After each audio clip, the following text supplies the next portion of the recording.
Okay, we're live on YouTube as well. Can someone confirm? Yeah, Hari. Yes. Your voice is clear. My voice is clear.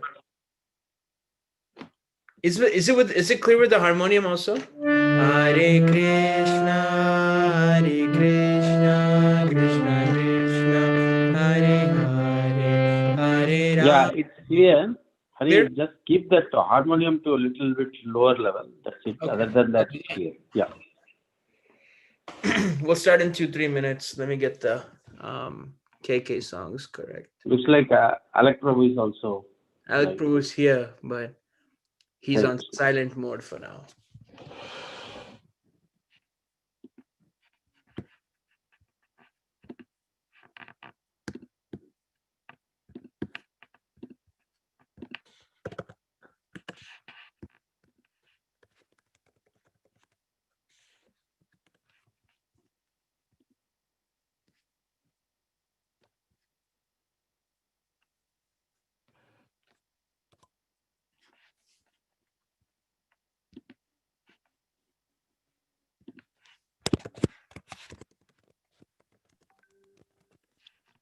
Hare Krishna. Hare Krishna.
We couldn't hear you.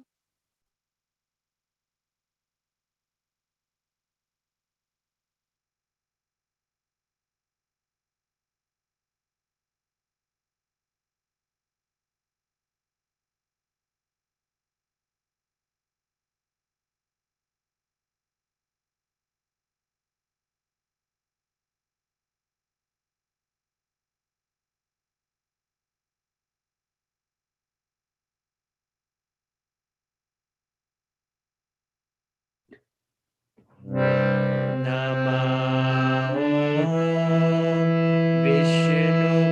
Vishnupadaya Krishna Pristhaya Bhutale Srimate Bhakti Siddhanta Saraswati Niti Namine Nama Om Vishnupadaya Krishna Pristhaya Bhutale Srimate Bhakti Siddhanta Saraswati Niti Namine Sri Varshabhanavi Devi Daitaya Kripadhaye Krishna Sambandha Vignana Daine Prabhave Namah Madhuryojvala Premadhya Shri Rupanuga Bhagvida Sri Gora Karuna Shakti Vigrahaya Namostute Namaste Gauravani Sri Murtaye Dinatarine Rupanuga Virodhapa Sapasiddhanta Dvatahaine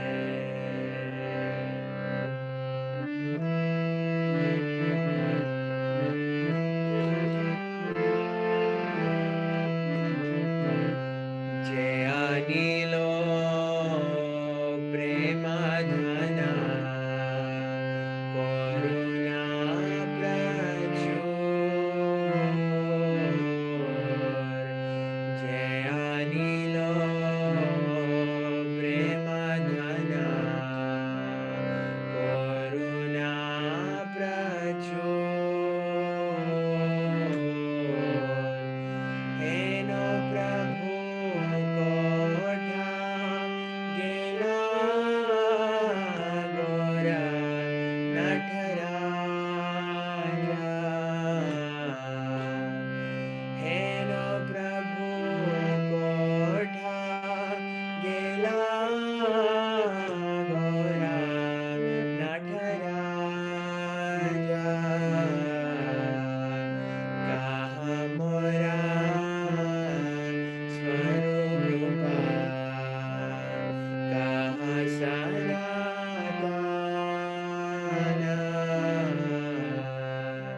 Kaha Mora Swarupa Kaha Sanatana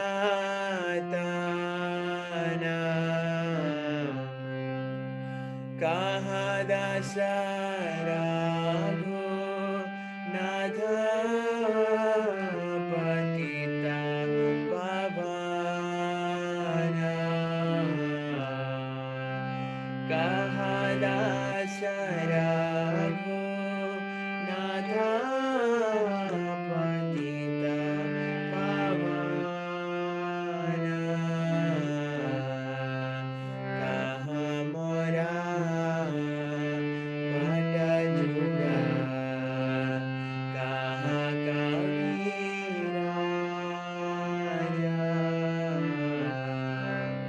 Kaha Mora Bhata Juga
যে কইল বিলাস সে সঙ্গনা পায়া কানে narrow Ramdas se sangana baya kane naro kamadasa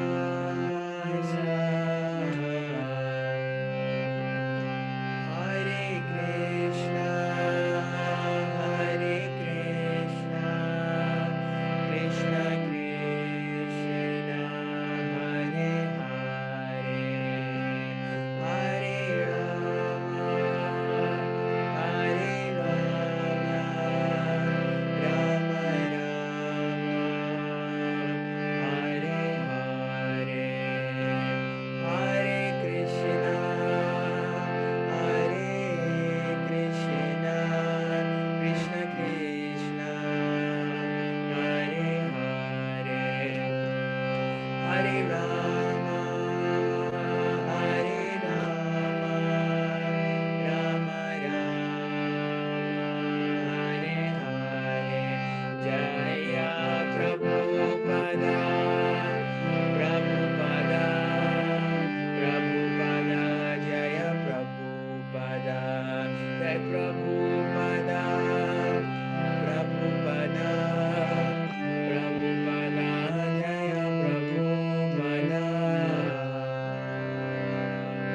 Srila Bhakti Siddhanta Saraswati Thakur Maharaj Prabhupada Ki Jai Gaur Premanande Hari Hari Bol. So we'll read the translations for this beautiful song. I'll scroll down.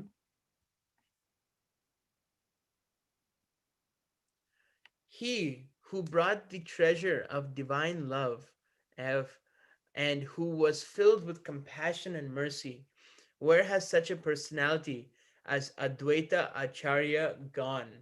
Number 2, anybody? Where are my Swarup, Damodar, and Rupa Goswami? Where is Sanatan? Where is Raghunath Das, the savior of the fallen? Number 3.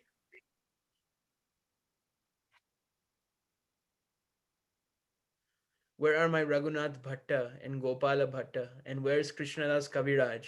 Where did Lord Gauranga, the great dancer, suddenly go? 4. Anybody? I will smash my head against the rock and enter into the fire. Where will I find Lord Gauranga, the reservoir of all wonderful qualities? Last chance for 6. Anybody? Number 5. Oh, yeah, 5. Oh, yeah, Being 5. unable, Yes. Please go. Go being ahead. being unable to obtain the association of Lord Gauranga, accompanied by all these devotees in whose association he performed his pastimes, Narottam Das simply weeps. Hare Krishna. Yeah, so this is, as it says here, this song is typically sung in honor of a devotee who has passed away. We might not feel it now to our material senses, but I think Srila Bhaktisiddhanta Saraswati left in 1936, and it is said on this day in all of the 64 Gaudiya mutts in simultaneously. If it's recorded in the history book that when Srila Bhaktisiddhanta Saraswati left the planet, because Vaishnavas don't die, and neither does nobody die according to Krishna Gita. But when Vaishnavas leave according to their free will, all the clocks in the Gaudiya mutts, in all the 64 Gaudiya mutts, stopped at exactly the same moment, and it is recorded, and all the way from South India in his Gaudiya mutts in Chennai, all the way to Gaudiya mutts in present day Bangladesh, they all stopped. And Srila Bhaktisiddhanta Saraswati Thakur really formalized the parampara. If he made the institution. Srila Bhaktivinoda Thakur, he had some groups going, and Bhaktivinoda Thakur was just praying to Krishna, please send me one ray of Vishnu, because Ami Tokangala Krishna Krishna Boli and Nahi Paya Bala. I have no strength to spread the Hare Krishna Mahamantra all over the world, but I need one ray of Vishnu to help me spread the glories. And Lord Gauranga kindly accepted this prayer by Bhaktivinoda Thakur, and he gave us Srila Bhaktisiddhanta Saraswati Thakur. And Bhaktisiddhanta Saraswati Thakur, since a young age, he was showed, I won't get into it now, very extraordinary qualities of a pure devotee. And he memorized the whole Bhagavad Gita with translation, and he could give his own purport at the age of 7. And he made a vow later on in his life to chant 1 billion names of Krishna. He took sannyas. He was a scholar of astrology, and he was so many wonderful qualities in him. And he formalized this Krishna conscious movement into an organization. As we all know, when there's someone said once that humans are the definition of hell. So whenever there's two personalities, it clashes. So, but Srila Bhaktisiddhanta Saraswati said that an organization's benefits are much better than its consequences. So Bhaktisiddhanta Saraswati formalized this into a society, international society. Well, and he was very eager to have temples all over the world. And he built, when at the time of his departure, he had 64 matas or temples all over the southeastern part of India, from Vrindavan, which is in the west, and then all the way south to Chennai, which is present day Tamil Nadu, South India, all the way to present day Bangladesh. And he was writing many books, and he really championed, one of his primary causes was to champion this what is it called? He took the role of his father of he took the mission of his father to say that the Gaudiya Vaishnavas are not low class people, because this was the talk of the town, that Gaudiya Vaishnavas were not very high class people, because there were so many upper sampradayas that were present after the disappearance of pure devotees. So so there were so many upper and then so the whole Vaishnava community, the Gaudiya Vaishnavas were looked at very low. But when Srila Bhaktisiddhanta Saraswati, when Srila Bhaktivinoda Thakur came, and when he left, Srila Bhaktisiddhanta Saraswati took that order of saying that, okay, Gaudiya Vaishnavism is a very strict, very bona fide way of practicing Krishna consciousness. And he wrote a famous paper about Brahmana and Vaishnava, how a Vaishnava's position is superior to that of a Brahmana.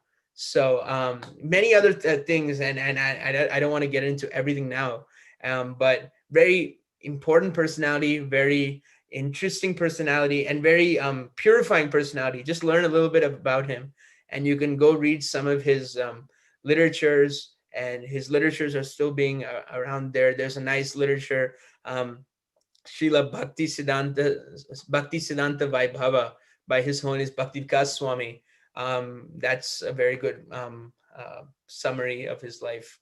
So does anybody have anything to add to this little, I try to go as fast as I can, this little life summary of Srila Bhaktisiddhanta Saraswati? That was wonderful, Prabhu. Thank you for sharing. Hare Krishna.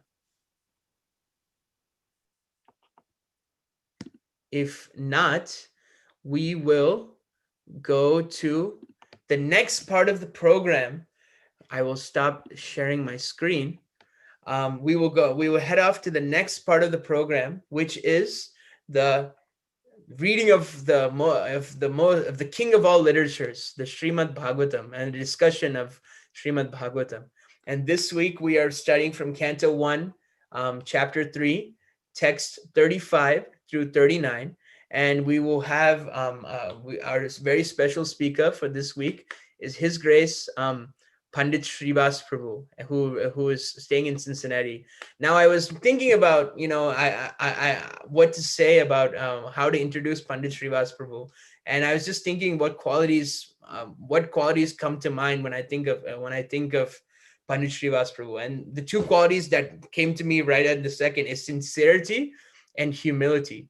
Pandit Srivas Prabhu is very sincere and very humble, and I've learned through some of my teachers that to get real sincerity and humility, you must have a very rigid sadhana practice, and you must be very dedicated to your spiritual master, and which I can see by his example and what he's doing in the Cincinnati area. He's accomplishing that very well, and he has very strict sadhana, and he's very devoted to the service of a spiritual master, and it shows, and it's not something to be faked. So we're very excited. Pandit Srivas Prabhu, he's first time speaking on our little sangha, our little zoom room sangha, and it's currently 8:04 a.m. We request Prabhu to go up for about 1 hour, and after that we will have question answer. Then we'll say Vaishnav Pranam, and we will pause our reading from the Srimad Bhagavatam. Hare Krishna. So Prabhuji, you can take away. Sure, Prabhu. Hare Krishna, everyone. So thank you so much, Hari Prabhu, for the introduction. I wish some of it was true. Unfortunately, none of it is. And I'm extremely, blessed to be in the presence of the Columbus devotees. About a couple of years back, when I was in Carpinteria, I asked my Guru Maharaj, His Holiness Giriraj Maharaj, that what is it, in your opinion, that I can do to accelerate my spiritual growth? And he told me, as often as possible, visit Columbus and take the Association of Columbus Devotees. This is a real story. This actually happened. And since then, I've tried my best. It's unfortunately, I'm still very conditioned that I'm not able to always live up to those specific instructions. But I try my best to take the association of amazing Vaishnavas out there. Hare Krishna, Naveen Krishna Prabhu.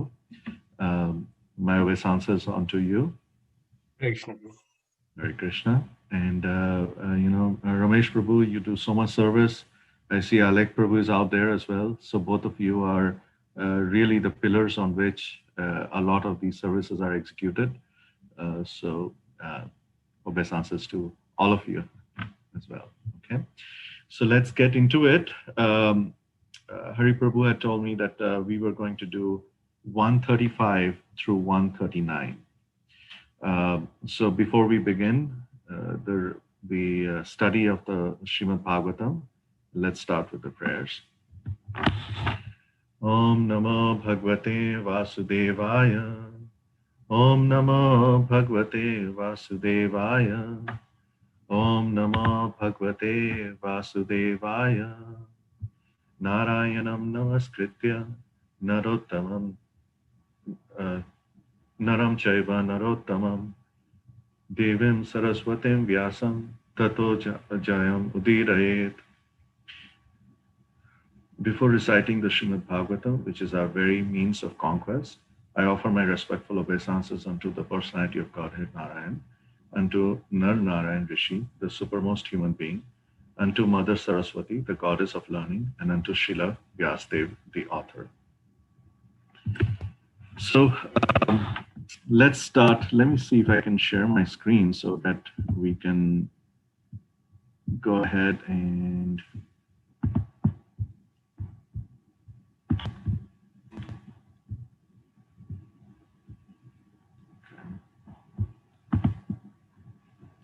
Prabhu, I'm having some challenges sharing my screen. Would you mind just sharing 135 to 138? 1335 to 1. Yes, let me pull that up. Thank you so much.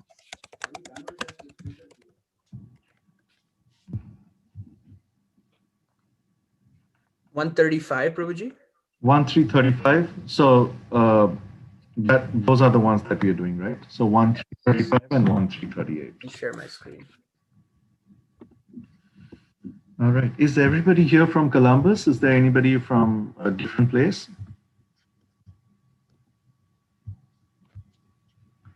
We have Rupa Mataji. She's from California. Oh, wow. That's pretty early. That's very early for her. Yeah. Hare Krishna. Mudita. Who's Mudita Mataji? Or Mudita Tiwari? India. Oh, wow. You're joining from India? That's brilliant. Yeah. Where in India, Mataji? Jaipur. Jaipur. That's a nice place. Okay, so welcome to the program, everybody. Okay. All right. So why don't I request somebody to do the recitation? Naveen Krishna Prabhu, you're the ranking member amongst us. Would you like to start us off with 1335, please? Sure, bro. I'll just read or we all follow. Just one sec. Yeah, you could do the Sanskrit and the translation, please. Okay. Evam janmani karmani hi akutur ajanasya cha vannayanti smakavayo veda guhyani hritpate. Evam, thus, janmani, birth, karmani, activities, he certainly, akurtaha, of the inactive, ajanasya, of the unborn, cha, and Varnayanti, described, Sma in the past, Kavayaha, the learned, Veda Guhyani, undiscoverable by the Vedas, with Pate, of the Lord of the heart. The translation, please. Translation by Thus, learned man described the births and the activities of the unborn and inactive, which is undiscoverable, even in the Vedic literatures, is the Lord of the heart. Thank you so much. All right, Ramatirtha Prabhu, would you mind doing 1336? And we'll only do the Sanskrit and the translation, and we'll emphasize on 1338. Okay, and at that point of time, we'll pause and we'll read the purport as well, and we'll really get into it. Okay. So. Okay, Prabhu. 1336, right? Yes, Prabhu. Sava idam vishvam amoga lila sirjatyavati attina sajjatesmin bhutesu chantar hita atma tantra sadvarjikam jihrati sadguneshaha. Synonyms: Sa, the Supreme Lord; Va, alternately; Idam, this; Vishwam, manifested universes; Amoga Leela, one whose activities are spotless; Srijati, creates; Avati Atti, maintains and annihilates; Na, not; Sajjate, is affected by; Asmin, in them; Bhuteshu, in all living beings; Cha, also; Antarhitaha, living within; Atmatantraha, self-independent; Satvarjikam, endowed with all the potencies of his opulences; Jigrati, superficially attached, like smelling the fragrance; Sadguna Isha, master of the six senses.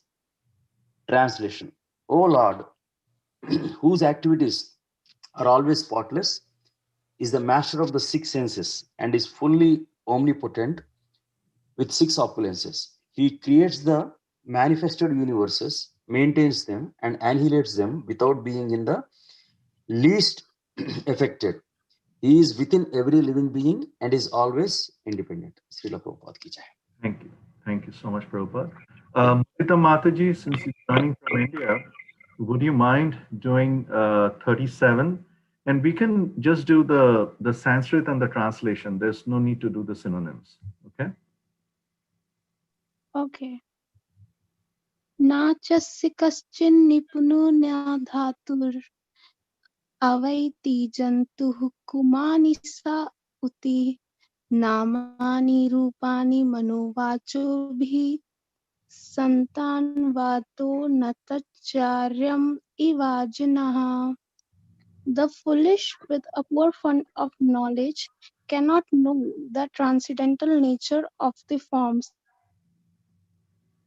names, and with activities of the Lord, who is playing like an actor in a drama, nor can they express such things, neither in their speculations nor in their words. Thank you so much. All right. Um, there was somebody who joined from California. Prabhu, would you mind doing 1338? And again, just the Sanskrit and the translation. And we'll come back to the shloka at the end. Okay. So, स वेदादातु पदावितं परस्य Virya.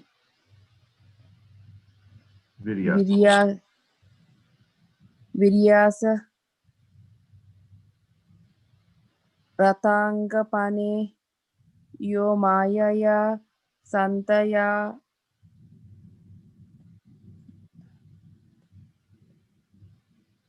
Nuvritya.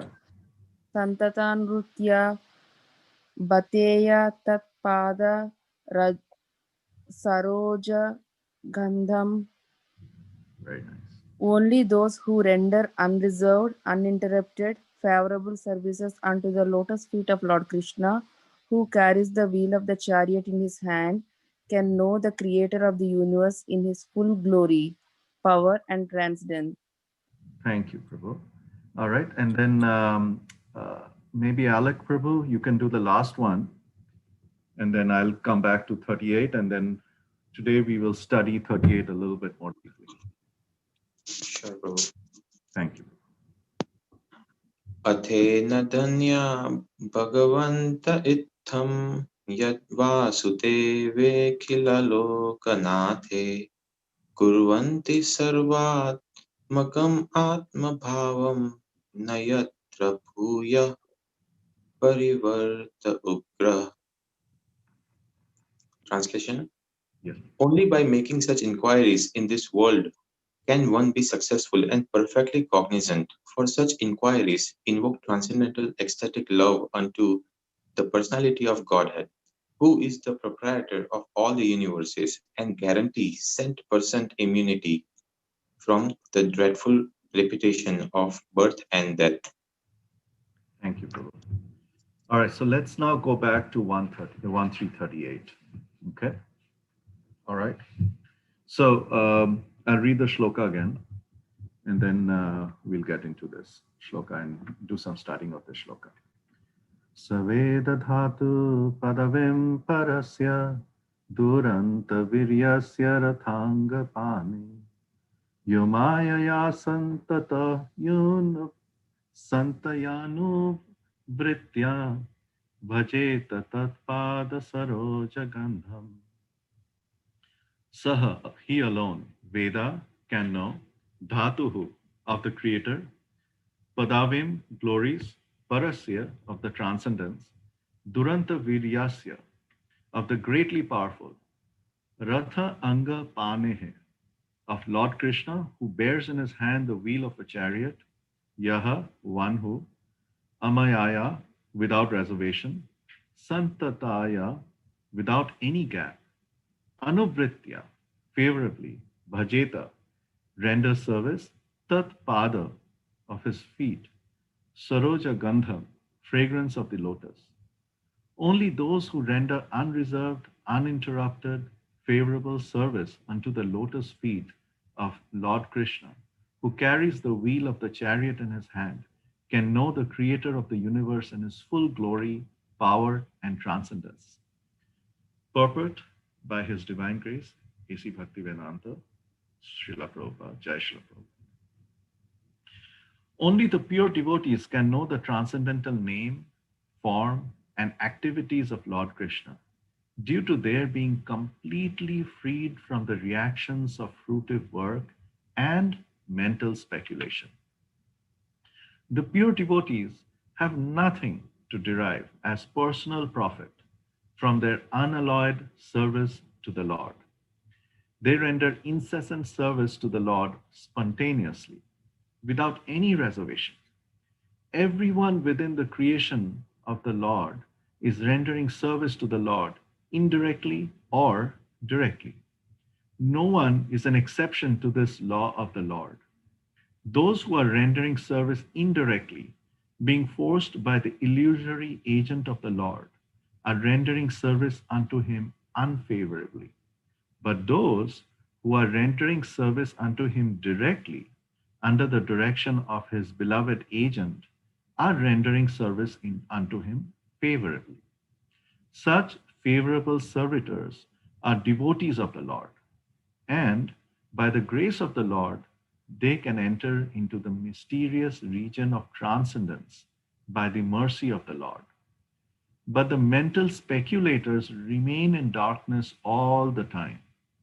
As stated in Bhagavad Gita, the Lord himself guides the pure devotees towards the path of realization due to their constant engagement in the loving service of the Lord in spontaneous affection. That is the secret of entering into the kingdom of God. Fruitive activities and speculation are no qualifications for entering.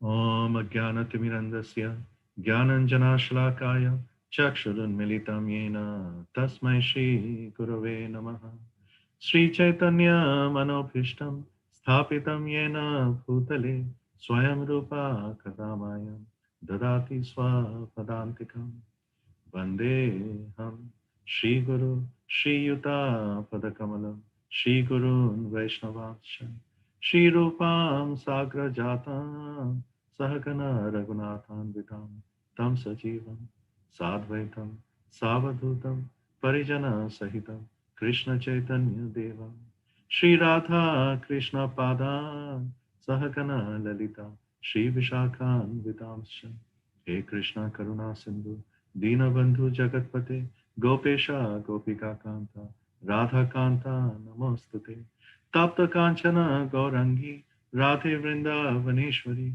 Vrishabhanu Sute Devi Pranamami Hare Priya Vancha Kalpa Tarubhyascha Kripa Sindhubhya Evacha Patitanam Pavanebhyo Vaishnavebhyo Namo Namaha Jai Shri Krishna Chaitanya Prabhu Nityananda Shri Advaita Gadadhar Srivas Adi Gaura Bhaktavinda Hare Krishna Krishna Krishna Hare Hare Hare Rama Rama Rama Hare Hare. I also want to recite the prayers to my Guru Maharaj, His Holiness Giraswami Maharaj. Namo Vishnu Padaya Krishna Prasthaya Bhutale Prabhupada Ati Priyasri Girirajaya Swamine Subhaktre Shastra Vignaya Drida Sadhana Saline Radha Rasa Viraripyam Bhaktepyas Cha Atma Dain. Okay. Hari Prabhu, do you mind just doing the spotlight on me so that way people can see my face when they listen? Thank you. Okay. Thank you, Prabhu. All right, so back to the shloka. This is such a very interesting shloka. What do you think this shloka is really talking about? Actually, you know what? Before we get into that, I just wanted to recognize where from we are going to be hearing today, okay?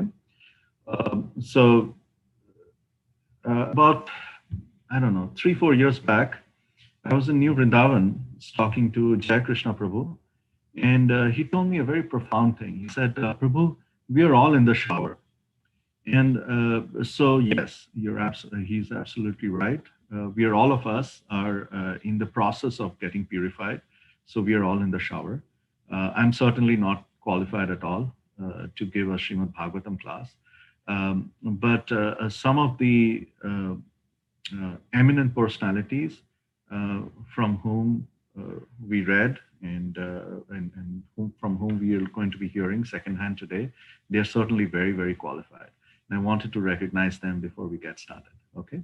So of course, first is Srila Prabhupada, without whose incredible amount of contribution, this meeting would probably not have been possible. I also wanted to recognize my Guru Maharaj, His Holiness Giraswami Maharaj. who is merciful in many different ways.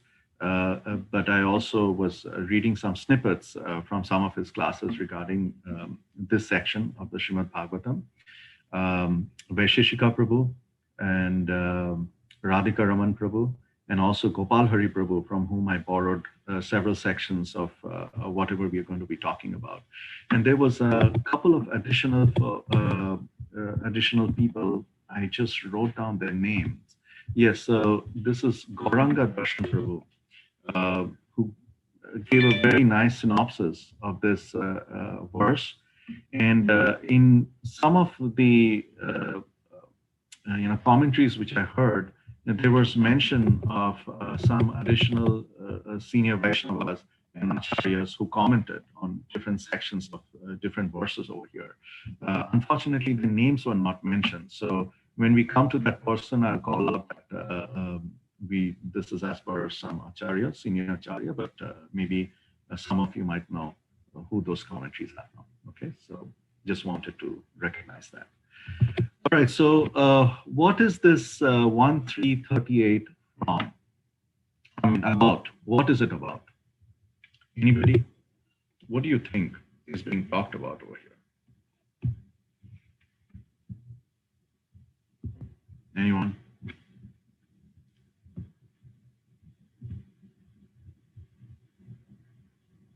I was thinking that it talks about the glories of rendering a favorable devotional service to Krishna, and how to do it, and how to do it, because it's mentioning words like unreserved, uninterrupted, favorable, and to who it is. So that's what I was thinking. Yeah. Okay.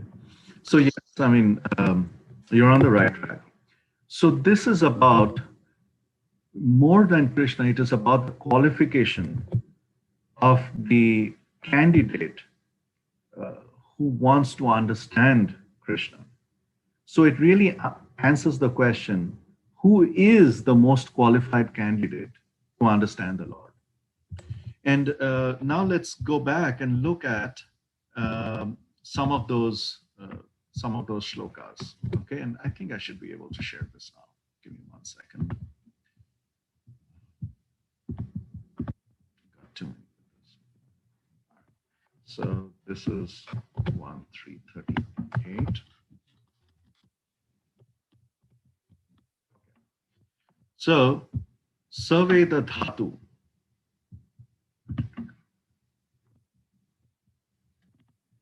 Saveda Dhatu.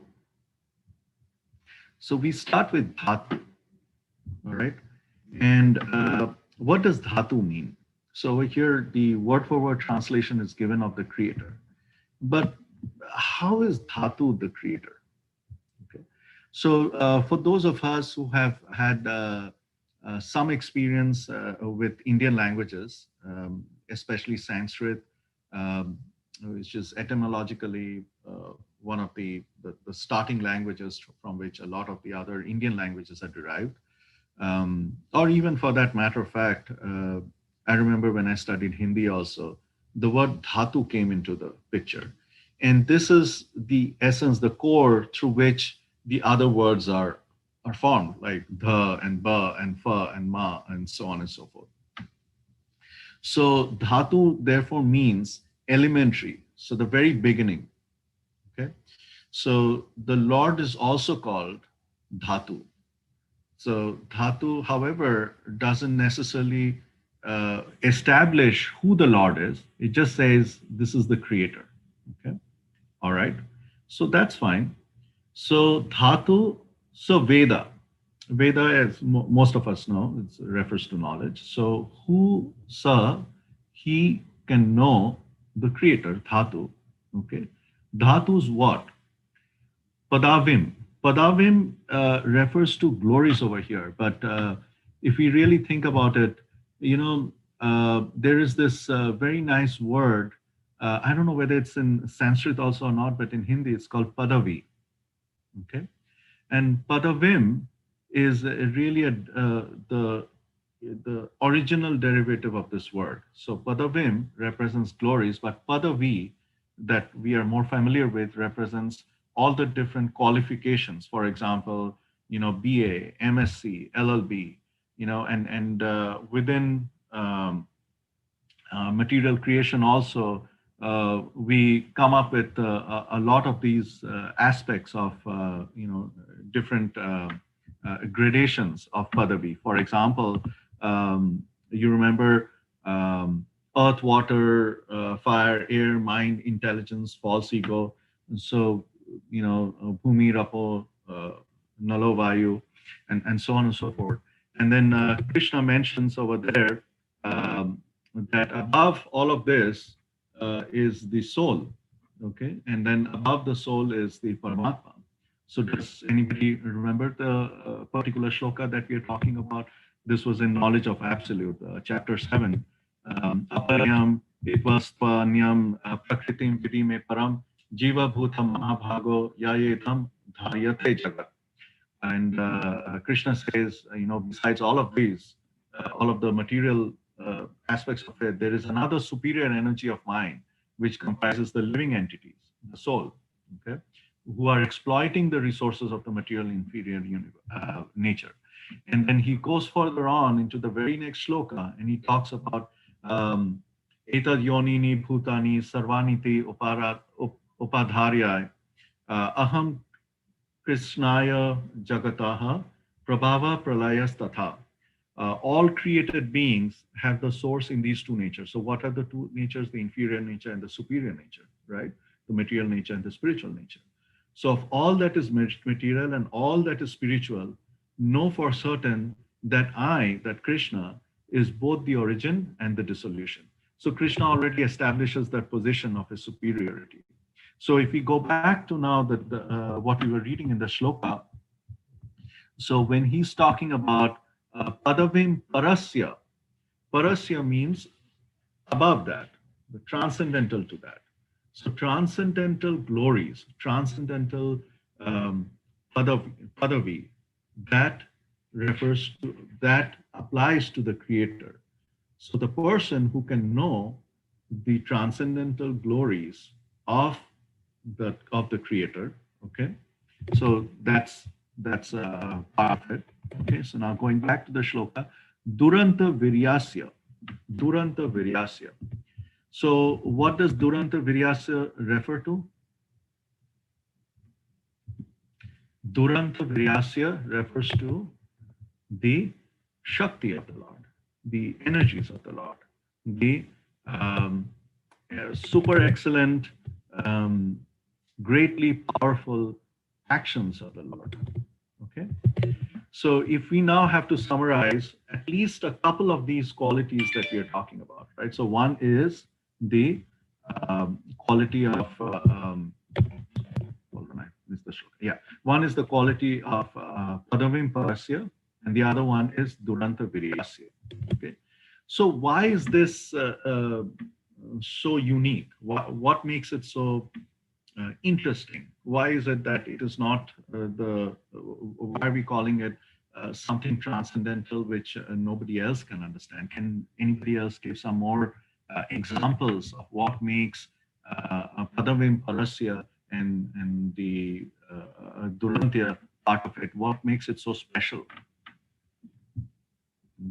Can you think of some shastric evidence of it? So think about maybe in the 10th chapter of the Bhagavad Gita, Opulence of the Absolute, where Krishna is talking about what makes him so special.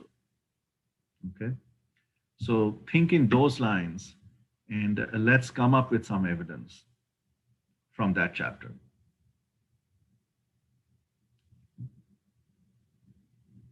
Anyone?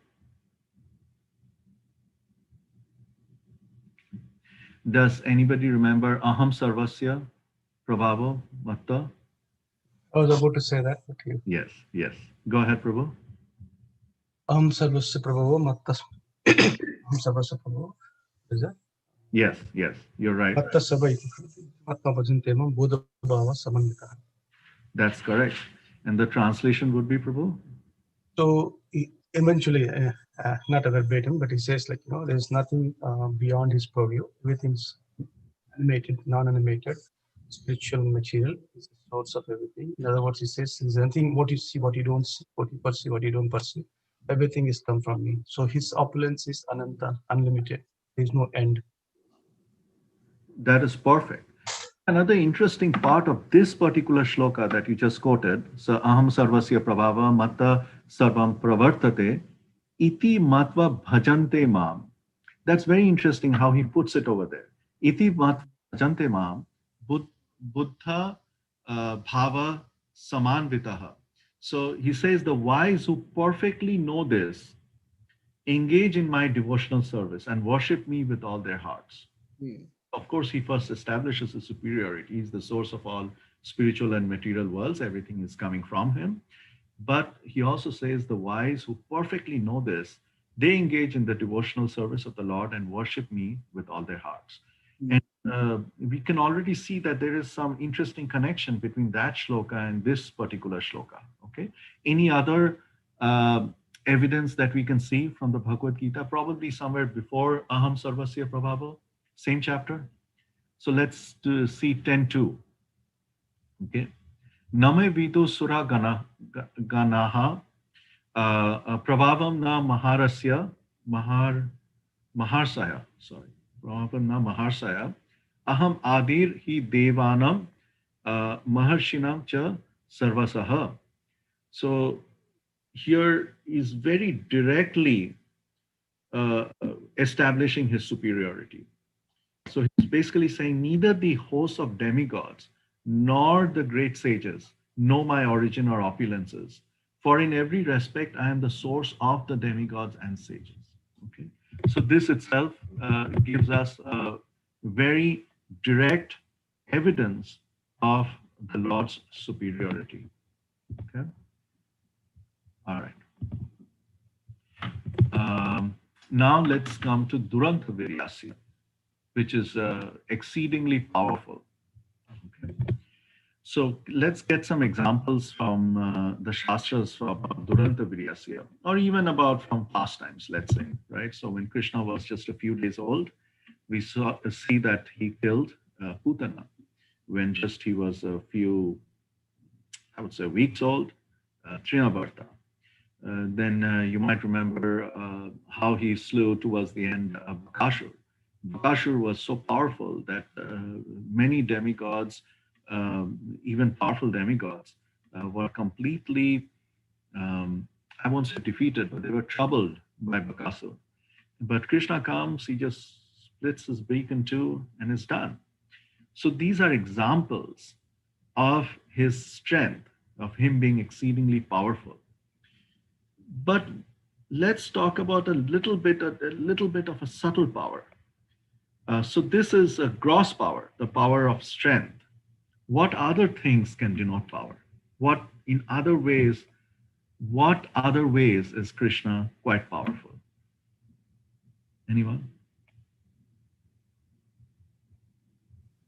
I can think of, if you see all the opulences, strength, fame, name, power, beauty, and all this, and they're all one. But even though all of them he has it, but he acts as if he has nothing, which is renunciation. Okay. That's not easy. Those who has some, they can show off. But those who has it, but not showing off is another kind of a power. That renunciation of power is an ultimate power. So. Okay, that's very good. Anybody else? So think about all his energies, because power is coming from the energies, right? So what energies would you associate with the Lord, which you think are very powerful, more powerful than the gross energy of strength? Sorry, again, I'm speaking. There's so many powers, ultimately, like you must, Prapta Siddhi, Adma Siddhi, like there's so many things, you name it, like, Satchit Ananda also has powers, Vibhuti Shaktis, like, Sambit, Sandhini, Haladini, you name it, everything. But out of all the powers, the one power stands out is Daya, which is compassion, mercy. Very good. Which stands out because that's where the part of Damodar Leela, Satya Sankalpa. Nobody cannot bind him with all his powers, including his mother, but only by his causeless mercy. The second, which is Satya Sankalpa Shakti, which is causeless mercy. That's brilliant. So you touched upon the power of kripa, which is the power of mercy. Okay. And actually, you also touched upon another power, which was the power of prema, the power of love, because of which, he's bound by his devotees' love, which is an example of a higher power. Okay.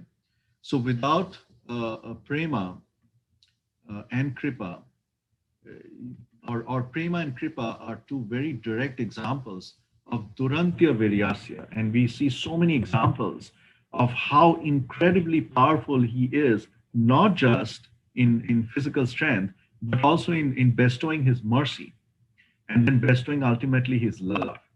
So when he's coming to, let's say, the age of Kali, and giving freely the love of Godhead to people who apparently have absolutely no qualifications, or even in our minds of mundane folks like ourselves, we might even think that they're completely disqualified, right? But the power of prema is so strong in him that he's able to give that readily. And this particular Shakti, this particular Duranta Viryasya, is also now, in a very subtle way, um, mentioned in the very next word or next conjugation of words, which is Rathanga Pani. Okay. So far we are talking about Dhatu, we are talking about creator. So it can very well be interpreted in some so-called literary circles as, oh, we're just talking about some creation. But now we establish the character, the personality of Krishna, because Rathanga Pane cannot refer to anybody else other than Krishna. And why is he called Rathanga Pane? Ratha Anga Pane, holding Pane, the Ratha Anga, the portion of the chariot. And what portion of the chariot? The wheel. And many of us know the pastime where Krishna is trying to protect his beloved devotee, Arjuna. This is the example of Durante Viryasya through prema, through his love. But is he the only one that Krishna is favoring over here? No. Bhishma has taken the vow to either kill Arjuna or to have Krishna break his vow, which was not to take up arms during the Mahabharata war. And therefore, Bhishma is fighting so incredibly powerfully, so wonderfully, and that Krishna is forced to protect his beloved devotee Arjuna, as well as to keep his other beloved devotee Bhishma's word by doing Rathanga Pani. Okay, by picking up the wheel of the chariot and going to vanquish Bhishma. So this is such beautiful play of pastimes and words that which establishes how powerful the Lord is through his energies. His energies of prema itself is so incredibly powerful, and also establishing the personality of Godhead over here. That, hey, we are not just talking about any God, we are talking about Krishna. Okay, so that's great. So in order to know the Krishna's Duranta Viryasya, in order to know his basically his hold on, I forgot the shloka also. Yeah, Padavim Parasya. In order to know about all of this, somebody has to do something. So what do you have to do? So you have to have Mayaya. And so now there are the three words which are represented over here, and Hari Prabhu in the very beginning was stressing on these three words. So this person has to be Amayaya, without reservation, Santataya, without any gap, and Anubhritya, favorably. They have to do these things favorably, or they have to do these things applying to what? To bhajeta, to rendering service. Rendering service of what? Tat pada, of the feet, saroja gandham, the saroj, the gandham is smell, saroj is lotus, of the lotus smelling feet of the Lord. So one has to serve the lotus smelling feet of the Lord, of Krishna, Rathanga Pane, without reservation, without any gap, and favorably. Okay. So now let's get into these three words. All right. So amayaya. Amayaya is without any consideration, without any reservation. So that's the translation, which is word for word given over here. So this is the part where, when I was doing the research, somebody mentioned that there was a commentary from some wonderful senior acharyas that it also means without any duplicity. Okay. So I'm not questioning the authenticity of that comment, but I found that comment very interesting because this is not just without any consideration or reservation, but also without any duplicity. And so we did some research on where does duplicity come from? Why is there duplicity even involved in our life? And duplicity, as many of us know, also translates to hypocrisy. And what is the biggest example of hypocrisy? Well, hey, the age of Kali. So age of Kali, we always say, is the age for quarrel and hypocrisy. And in fact, the Sanskrit word for Kali is kalaha. Kalaha means quarrel. But if we look at how Kali started off, what was the genesis of Kali? So who are Kali's mother and father? Does anybody remember that? The mother and father of Kali? They are anger and envy. Okay? Anger and envy. They are the mother of Kali, mother and father of Kali. And so whenever there is envy and anger, quarrel follows. It's almost obvious. But what's the Sanskrit word for envy? And we read about this very often whenever we are how to, yeah. Yes, go ahead. Matsar. Matsarya. Absolutely right. Matsarya. So now let's look back at the very beginning of Srimad Bhagavatam, the second shloka of Bhagavatam, of Srimad Bhagavatam, second shloka of the first canto, first chapter. Okay. Does anybody remember? Well, the shloka is pretty big, but at least the first line is very, very important. Dharma projita kaitavo atra paramo nirmat saranam satam. Okay. So here we come across the word matsarya. How? We are saying nirmat saranam satam. Okay. But really, what are we saying? We're saying dharma projihita kaitava. And that itself is also very interesting. Just a little bit of a tangent over here.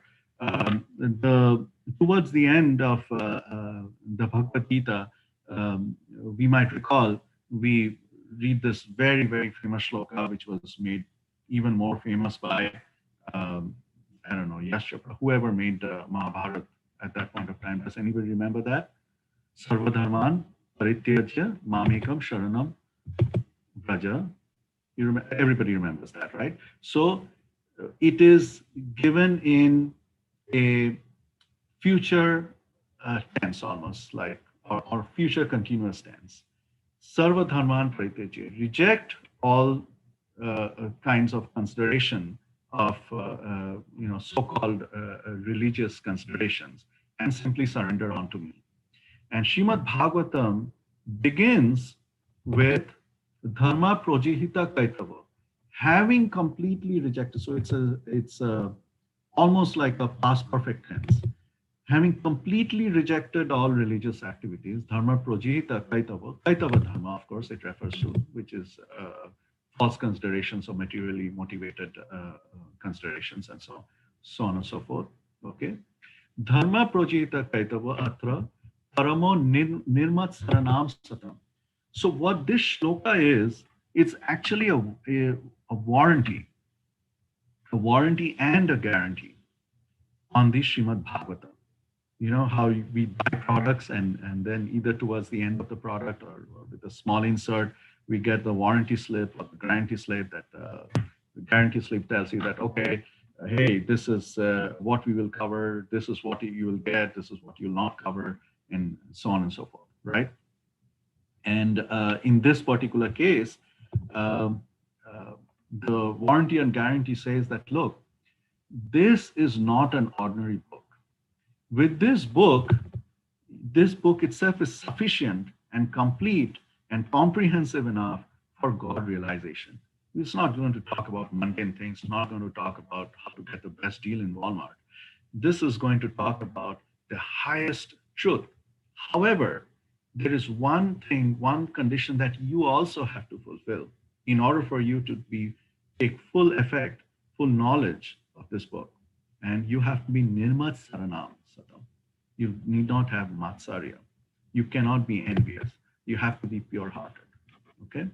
So this is where the without duplicity aspect of our 1-338 shloka comes in.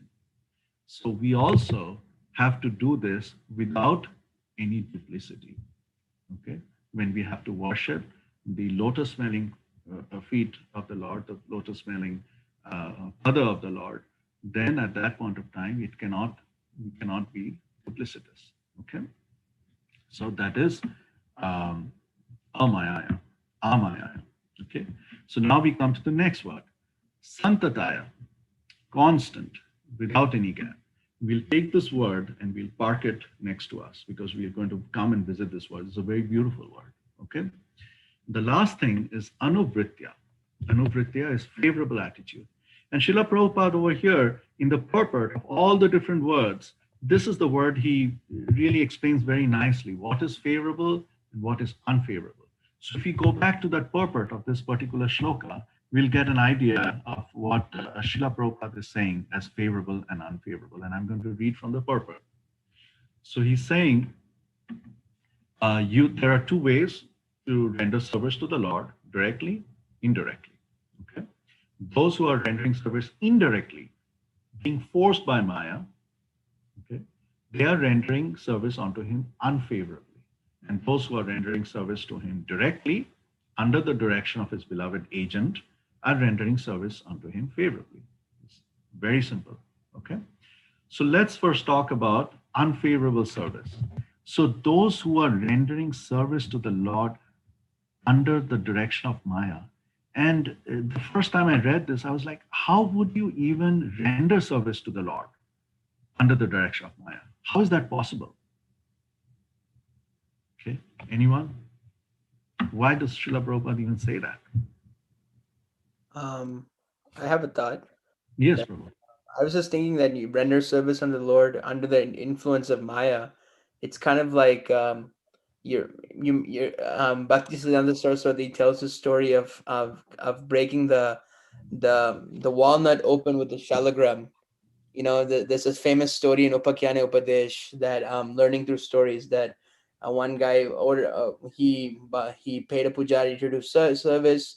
Then he goes in and he hides and he sees the guy doing he's looking at the pujari that he paid to, that he's doing the service. But what he's doing is that he has some walnuts and he's taking the shalagram shila that to worship, and he's hitting it with the walnut to eat the walnut. So kind of like that, I was thinking that could be rendering service to the Lord under the influence of Maya.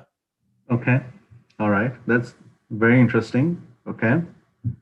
Anybody else?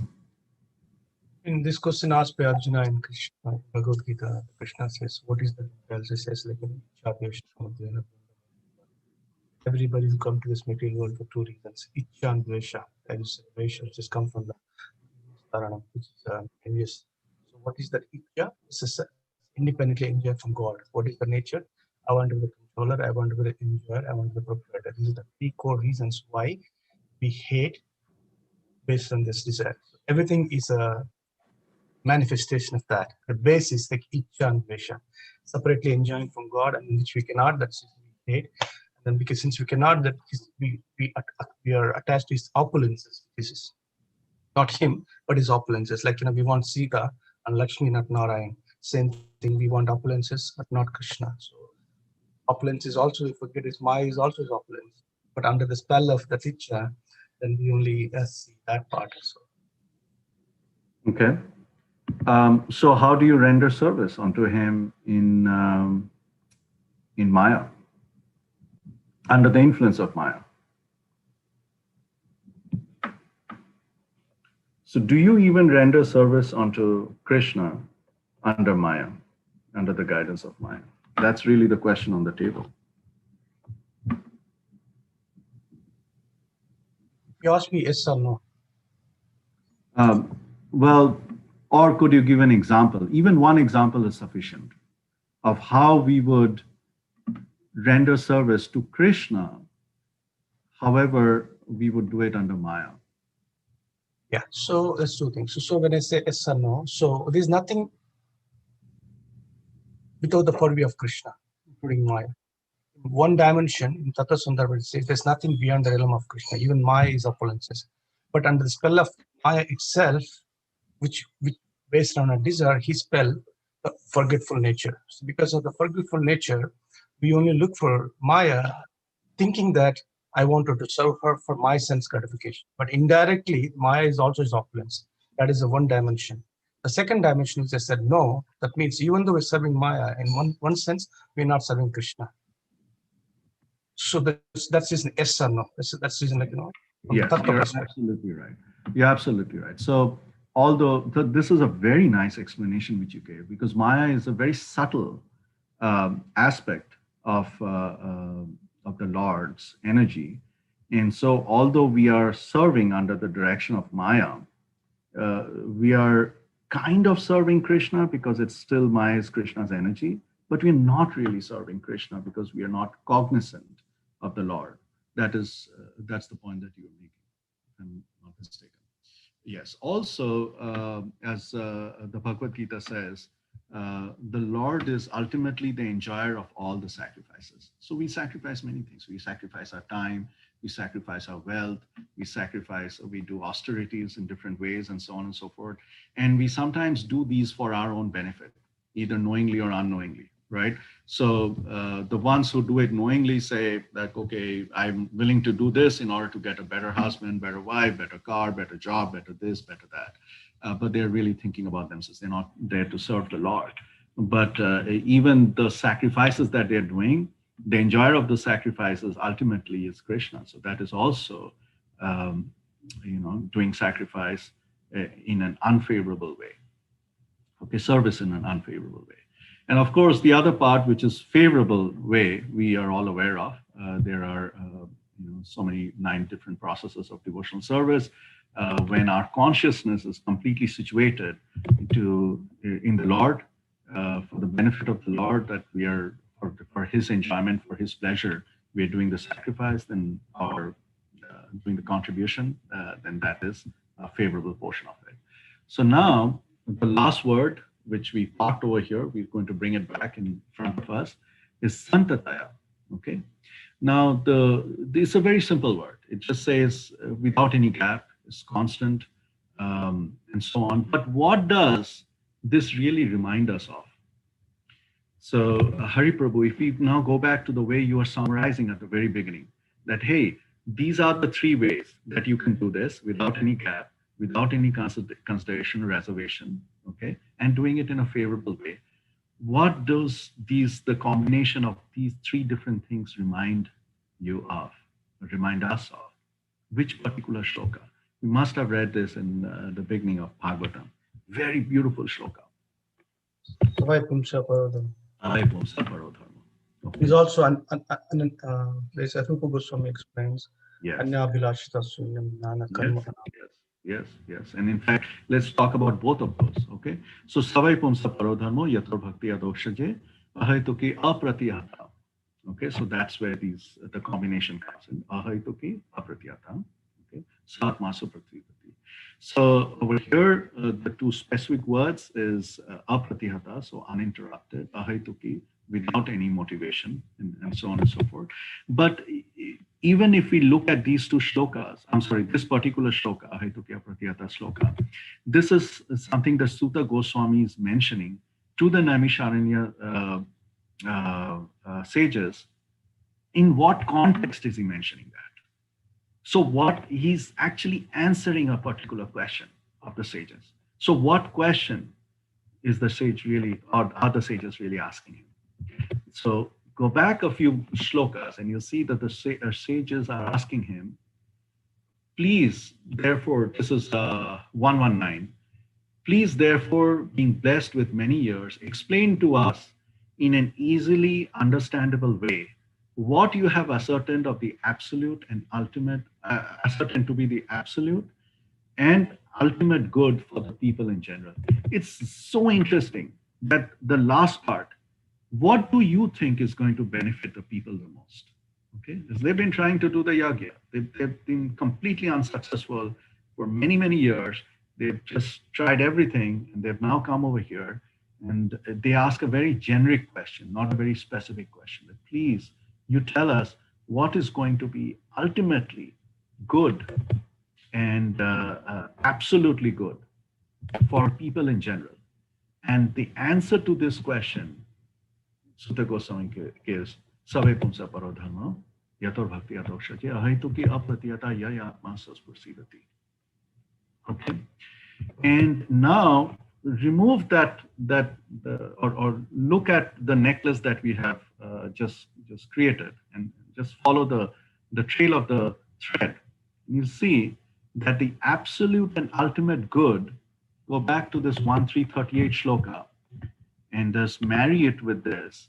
And you will see over here, it says, the person who in this uninterrupted, unmotivated, and in a favorable way can worship the feet, the lotus feet of the Lord. Who Lord? Lord Krishna, Rathangapani. Okay, who is this person, Duranta Viryasya, Bhavim Parasya? That person really has the qualification to know the Lord. So which also means that the person who has the qualification to know the Lord is the one who is ultimately benefited. That is the thing which is ultimately good for him. Okay, so it's also instructive. It's not just informative that, oh, this is the qualification of the person. It's also instructive that, okay, if you do this and this, it will ultimately be good and completely beneficial to you. Okay. And let's just look at this. So it's at 9 o'clock. I'll just spend maybe 2 minutes or 3 minutes. I wanted to share this very interesting thing to see this in action. And this is a very beautiful letter that Srila Prabhupada wrote to his German disciples on May 21. We just came out of the Bhagavad Gita distribution month, the Gita Jayanti month. And so this is a beautiful, beautiful letter that Srila Prabhupada wrote to his German disciples. I'm going to go ahead and share this so you can see what I'm talking about.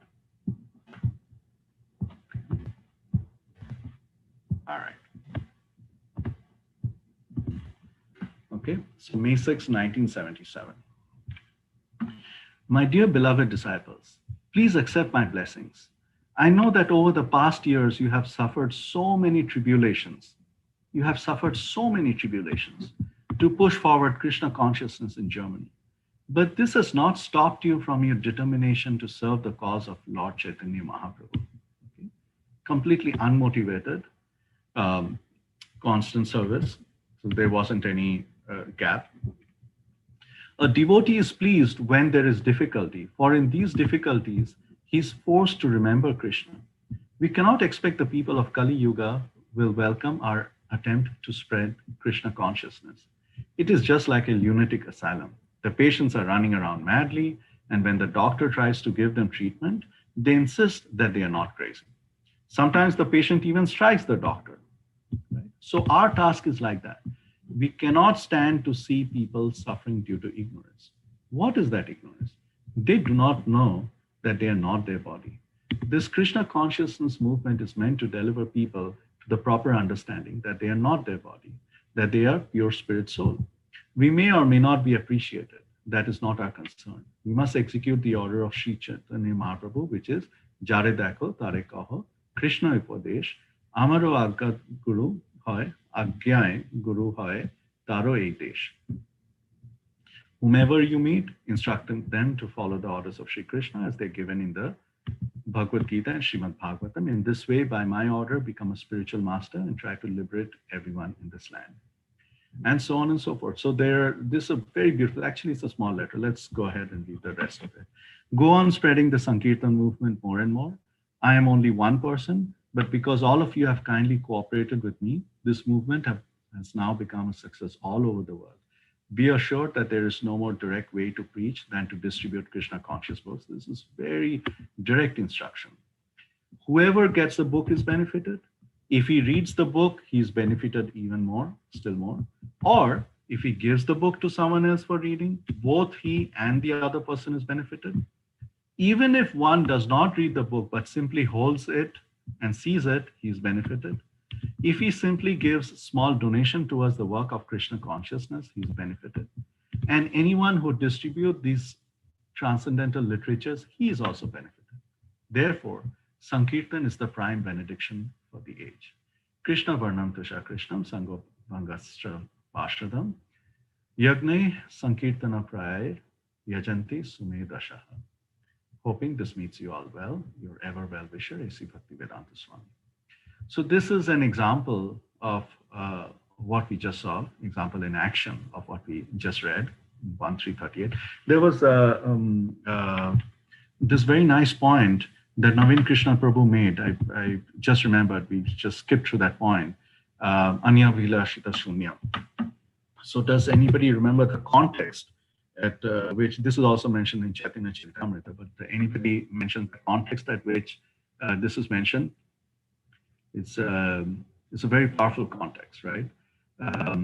Chaitanya Mahaprabhu is instructing Rupa Goswami at that point of time. So they've met, and during those 10 days of instruction at Prayag, Chaitanya Mahaprabhu really instills in Rupa Goswami the essence of bhakti, the essence of pure devotional service and of prema and so on and so forth. And in this context, Chaitanya Mahaprabhu says that Anya Vilashita Shunyam Jnana Karmadi Anavritam Anukulena Krishnanu Shilanam Bhaktir Uttama. And what he's saying, Bhaktir Uttama, the first class devotional service, when this first class devotional service develops, one must be Anya Vilashita Shunyam, devoid of all material desires. Okay, and not just that, Jnana Karmadi Anavritam, knowledge obtained by the philosophy which is money-based, monastic philosophy, and Karmadi, fruitive action. The devotee therefore must constantly serve Krishna favorably. This is again that word favorably comes over here. Must constantly serve Krishna favorably as Krishna desires. Okay. With all of this being said, again, please accept my sincere apologies if I've if I messed up somewhere or messed up somewhere. Let this be a reflection of my own frailties and not necessarily of the subject matter in question. I can field any questions or comments, and especially comments and feedback, which can help me in the service in the future. That will be really helpful. Thank you. Hare Krishna Prabhu, thank you so much for the wonderful Srimad Bhagavatam, serving the Srimad Bhagavatam class. So if anybody has any questions or comments about this subject matter, they can either do a couple of things. They can, we prefer everybody to raise their hand, and we'll unmute them. And then also, if anybody would like on YouTube, because we have a couple of people watching on YouTube, if you want to drop your questions in the chat box, we will address those as well. And if you're on Zoom and if you're not able to speak, you can type in the chat box as well. Now, if anybody would like to ask a question or have a comment, you may do so at this point.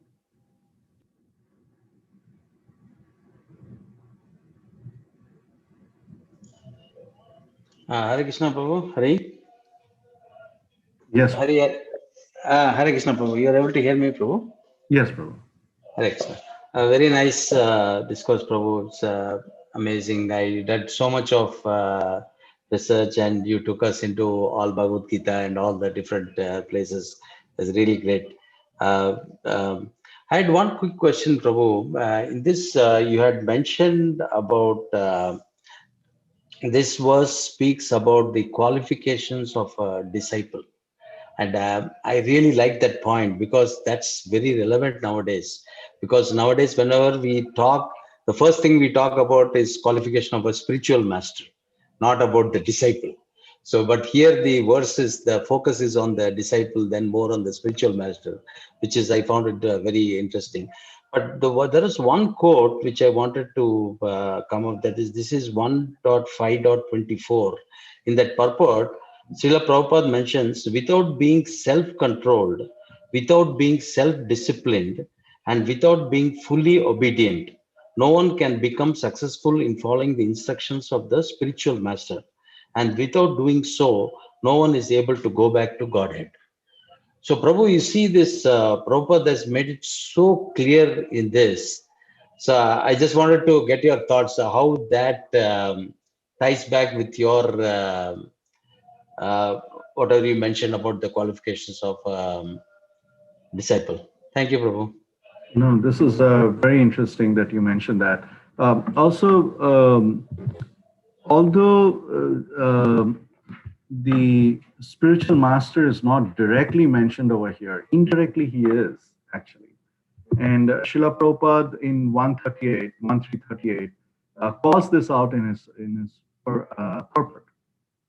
And he says, those who are rendering service unto him directly under the direction of his beloved agent. And this is really where this concept of spiritual master comes in. Under the direction of his beloved agent. Okay. And in many of our literatures, we won't necessarily go into that today. We see that direct service to the Lord in our conditioned situation is not possible.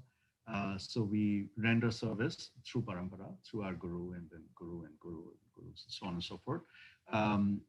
Chaitanya Mahaprabhu mentions in so many different places about das, anudas, and so on and so forth. So anyway, so we'll park that and we'll come to your question.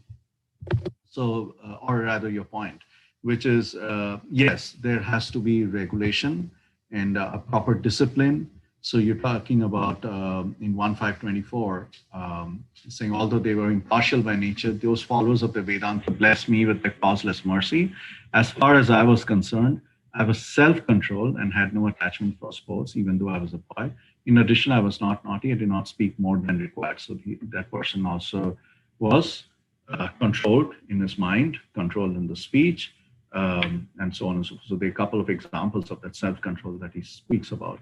And Srila Prabhupada, like you mentioned, talks about over here a very disciplined way. In fact, in almost all our cases, we talk about ashram, and all the ashrams have certain rules and regulations and certain boundaries and guardrails that we try to stay within and follow, which really are enforcers of this discipline and enforcers of this control and so on and so forth. Even in Bhagavad Gita, you might remember, although it's not necessarily in the Bhakti chapter, it's in the chapter of Dhyan Yoga. The Lord mentions that the perfect yogi neither sleeps too much, nor sleeps too little, nor eats too much, nor eats too little, and so on and so forth. And what the Lord is basically saying is like, there has to be some balance, there has to be some boundaries, and so on and so forth. There is there are a couple of other interesting places that I want to call this out. So one is in Nectar of Devotion. You'll see, I think it's in the 7th chapter. There's a very interesting statement over there in the summary study of Nectar of Devotion, where Srila Prabhupada basically says is that if a devotee, if a practitioner tries to do more than what their own capacity is, then that is ultimately going to be detrimental to their spiritual progress. I encourage you to find that out. It's a very interesting statement. Right. So what it also means is that one has to be a little bit balanced over there. And then finally, as almost all of us know, Nectar of Instruction, Vacha Vegam, Manasa Krodha Vegam, the very first chapter, right? Udarapasta Vegam, and so on and so forth. So we're talking about control. But more than the shloka is the purport in that first text, which is eye-opening, because Srila Prabhupada completely gives a different tangential definition of what control is. And he's not just talking about control from, well, let's restrict it, but he's also talking about control from how best to engage it, how best to engage manas, how best to engage krodha, how best to engage the tongue, the belly, and so on and so forth. Okay, so does that help, Prabhu? Yes, Prabhu. Thank you, Prabhu. Thank you. Sure. Okay. Any other comments or questions or feedback? Yeah, that's a great comment out there. Disciple means discipline. Yeah. I have a comment. Nobody else has a question. So it's very interesting. So I'm just trying to see from different dimension. So it's not for all of us. We don't have to discuss now. So if you read the translation of 39, it says only those who render unreserved, uninterrupted, favorable services, which you already explained. And at the end, he says, can know the creator of the universe in full glory, power, and transcendence. Just imagine again, full glory and transcendence. The same Bhagavatam explains, right now as we're talking, Balaram in the form of a Sheshanag who's holding the universe is just glorifying Krishna for time and immemorial, and it's not come to end yet. His glories are so unlimited, nobody cannot fathom. There's no middle, there's no beginning, there's no end. Including Brahma, Shiva, they can glorify, and then still they cannot even come to the scratch of the glories of the to understand. The same Bhagavatam explains that, and the same Bhagavatam also explains, but if somebody who's can do devotion service, uninterrupted favorable service, they can still know his glories in full. Two different paradigms. One says you cannot, other says still you can do. Just to analyze, so what is the greatness of the uninterrupted devotion service? But not minimizing the other one, but the importance. The weight of that is the power of uninterrupted devotion service. That one can read between the lines, then you can understand. Beautiful, Prabhu. Thank you so much for sharing. All right, Hari Prabhu, on to you for concluding remarks. Yes. Well, if nobody has any questions or comments, I see none on YouTube. I see none in the chat box, and I don't see any hands raised. So we will pause the Srimad Bhagavatam class for this week. And next week's verses are text 40 through the end of the chapter. I think it's verse 44. So we will pause for this week. We will say Vaishnav Pranams. That we'd like to thank again to Pandit Srivas Prabhu for taking his valuable time out of the day. Thank you, Prabhu. And Thank you. serving the class. So we will just say Vaishnav Pranams. Pancha Patitanam Pavanebhyo Vaishnavebhyo Namo Namah. Ananta Koti Vaishnava Vrinda Ki Jai. Jai. Prabhupada Ki Jai. Hari Prabhu Ki Jai for coordinating this. Yeah, Hari Prabhu. Pandit Srivas Prabhu Ki Jai. And then everybody Krishna Prabhupada Ki Jai. say a big Haribo. Happy New Year. Krishna conscious. And Happy New Year to you. Haribo. Haribo. So we will pause for this week. I'll see you guys next time. Hare Krishna. Haribo. Thank you, Prabhuji. Stop live stream. Hare Krishna.